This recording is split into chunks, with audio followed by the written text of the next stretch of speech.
Now, for those of you who do not know, November is sometimes known as No Shave November. This is an annual movement that encourages men to grow out their facial hair to raise awareness for cancers such as prostate cancer. And for one CUSA coach, this hits close to home. Jeff Jones took over an Old Dominion team that posted a 5-25 record prior to his arrival.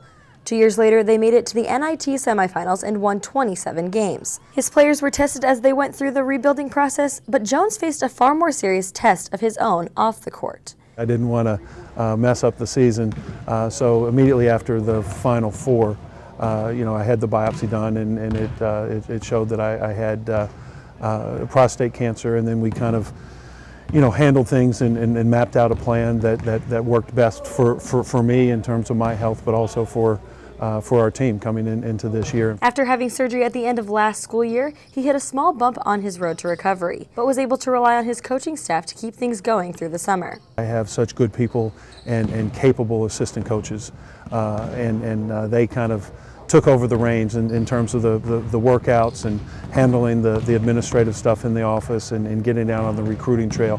And my main focus was just making sure that I was doing everything that I could to be ready to go when the school year started. After being diagnosed and through the recovery process, he has been open with sharing his journey with not only the media, but his team as well. In my profession, it would have been really, really difficult to keep it a secret.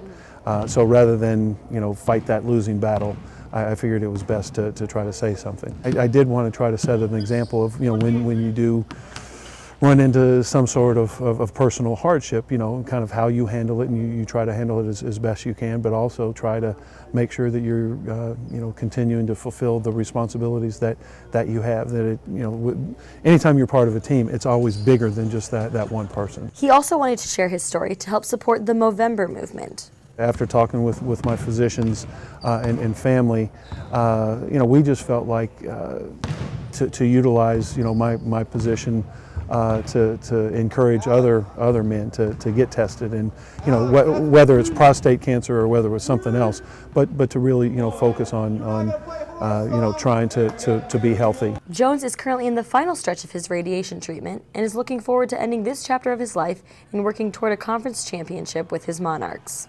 I'm always kind of on the lookout for things, but I'm feeling good. I'm feeling healthy, and I don't think, you could probably ask the players or the assistant coaches that I've missed a beat in terms of once we started practice here. So I'm just excited to be back and anxious to get things rolling.